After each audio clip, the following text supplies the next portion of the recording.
In 1991, the Soviet Union collapsed. Some saw this as the end of ideology, there no longer being a significantly large-scale alternative to liberal capitalism. Fukuyama even famously proclaimed it to be the end of history. Generally, the West, following the disappearance of what was called the Red Menace, had to reinvent its symbolic landscape to some extent. Perhaps that is part of the reason why the 90s saw a newfound increase in a certain trend within corporate imagery, where two elements intersected: a surface-level acceptance and celebration of global unity, and aesthetics of a return to quote-unquote simplicity and purity represented by third-world cultures. What I mean by this is children's choirs, different cultural groups holding Coca-Cola bottles, different nationalities gathering together, native chanting, and unindustrialized areas, even a fetishization of tribal life. Sonically, these two themes were embodied in New Age and world music,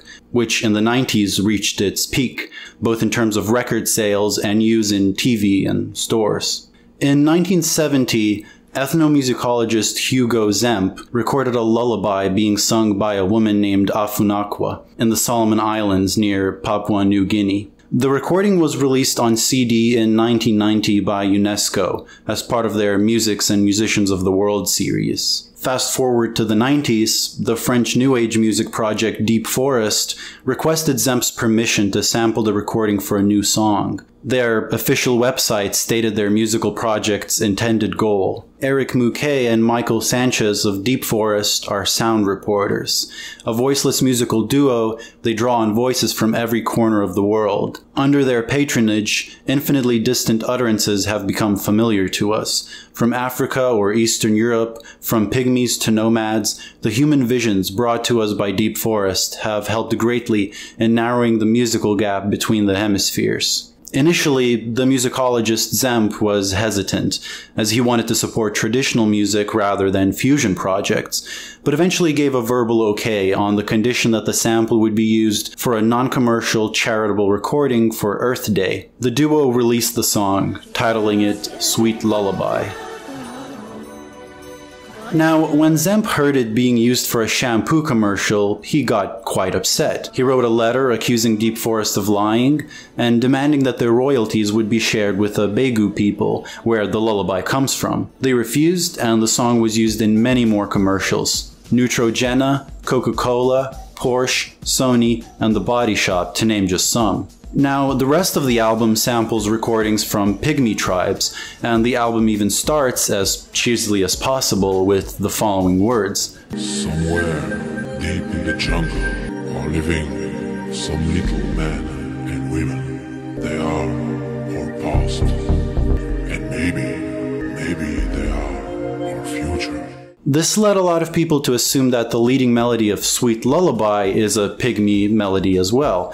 And the critically acclaimed Norwegian saxophonist Jan Garbarek even recorded his own arrangement of the melody, calling it Pygmy Melody, leading to even more controversy. Eventually, part of Deep Forest's royalties from their self-titled album started being used to support the Pygmy Fund, a California-based organization committed to helping the natives of Central Africa cope with environmental threats to their homeland. And, well, the organization stated that none of the indigenous groups actually featured on the album will be assisted by the Pygmy Fund. To make a long story short, it was a mess, filled with confusion, failed intentions, and legal conflict. And throughout all of it, what did Afunakwa, the woman whose voice was actually featured in Sweet Lullaby, think about it? Well, there's no evidence that anyone cared to find out. No one asked her, no one interviewed her. As the conflict went on between an ethnomusicologist, two music producers, and a jazz musician, among others, the person at the very origin of the controversy was left voiceless, and she passed away in 1998.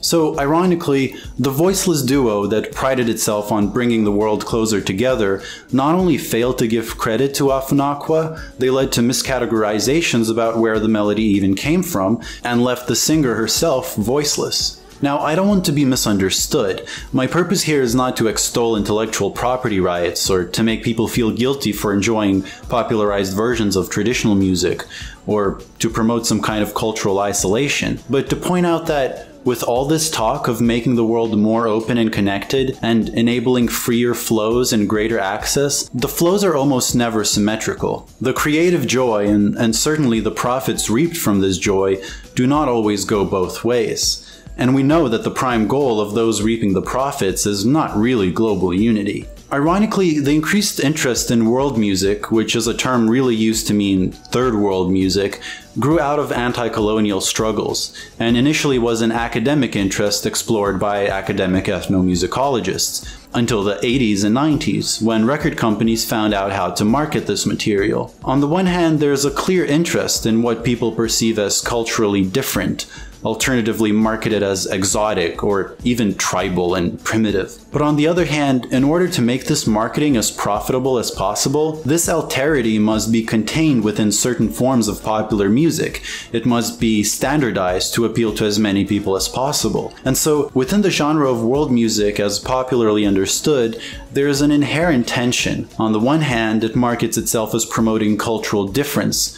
On the other hand, it banalizes this very difference by forming it all according to a single mold. On the one hand, it celebrates giving indigenous peoples a voice. On the other hand, it denies them this very voice. This tension is inherent in the very term world music.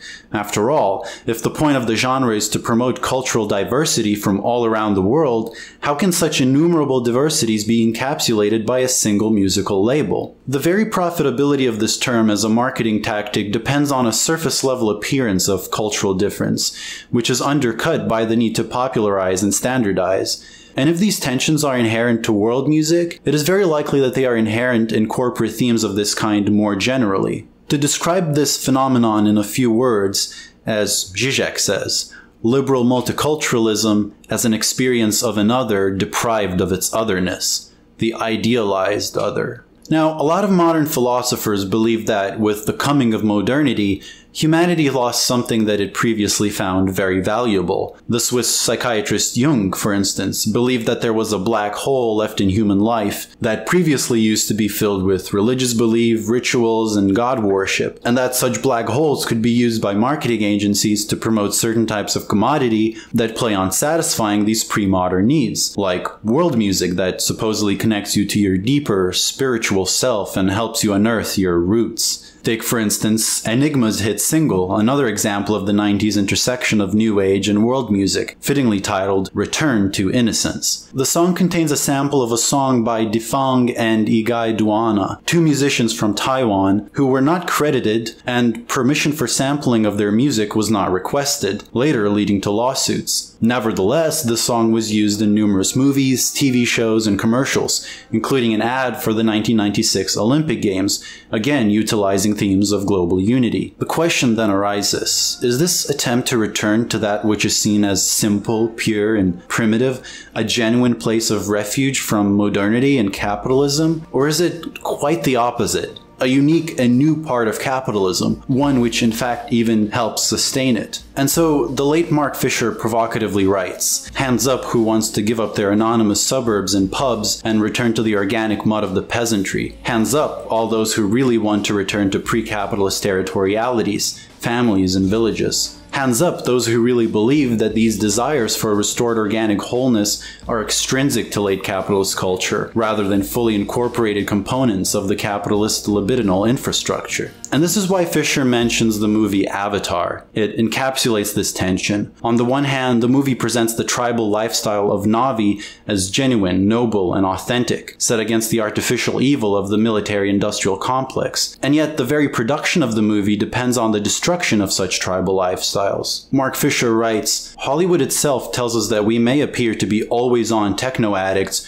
hooked on cyberspace, but inside, in our true selves, we are primitives organically linked to the mother/planet. James Cameron's Avatar is significant because it highlights the disavowal that is constitutive of late capitalist subjectivity, even as it shows how the disavowal is undercut. We can only play at being inner primitives by virtue of cinematic proto-VR technology, whose very existence presupposes the destruction of the organic idol of Pandora." This statement is even more relevant now, as there are plans plans of a sequel to Avatar, which will not only use never-before-seen underwater motion detection technology, it's also entertaining the idea of glasses-free 3D. In other words, you can enjoy the meaningless chanting in the song Adiemus, made to mimic the styles of African tribal and Celtic-style music, and you'll enjoy it as it premieres in a commercial for Delta Airlines. You can find your true inner self through the sounds of Pure Moods, and you'll do it by ordering a mass-produced CD, standardized to be as accessible to as many people as possible. Finally, if you go far enough, you may denounce processed food or even vaccination as modernity's evil invention, while shopping at Whole Foods, the very profitability of which is built on the backs of and achieved at the cost of local foods, regional producers, and distributors. If it is true, as Mark Fisher believed, that this desire to return to simplicity, to innocence, and to purity is a new invention unique to capitalism, and it is certainly the case that world music is a new invention, a term that could only start having meaning in the 20th century, then perhaps the solution is not to seek refuge in the idea of some lost past, but to retrieve a lost future. And I'd like to thank my patrons, of course. I'm really sorry for any mispronounced names. Einziggy Stardust, Mani Hamidi, Lucy Pearson, Dasan, Aesthetics, Alex Wenberg, Musso, Gaius Gratius, Trevor Stevenson, Evie Roske, Nathaniel Lark, Koba, Derek W., Dunning-Kruger Poster Child, Brian J. Knuckles, Haley Husk, a pronounceable name, thank you, Sean Oscar, Bad Dreams, Sean Brocklehurst, Ben Kozicki, Nikolai Lisak, Eric Coronado, Tomarino, Mary of Magdala, Comfy Acreman, Dan Chaplin, Ilya Pipa, Jason Bourne, Aperture 413, Criminally Vulgar, Cato Last, Azzy the Mazzy, the former brown Nazi, I'm sorry, Homeless Snail, Donald E. Strong Jr., Noah Trapolino, Cancer Pigeons, Simon Cook, Yavin Arba, Ark Stanton, Space Smile, Pistol Pete, Stephen Z, Aidan Williams, Elizabeth Ward, Joseph Patron, Badhorn Choir, Quantum Computation, Rooftop Korean, Industrial Robot, Kelly Rankin, John Drum, No, Yvonne, Jinsu An, Gibbering Idiot, Carrie, Juan Chavez, Timor Mar, Numu, Andrew Burns, Michael Doherty, D. Lang, Cinnabee, Isabel Abdalali, Robert Phillips, Adam Johns, Tendies123, John Beatles, and Susie O. Thank you.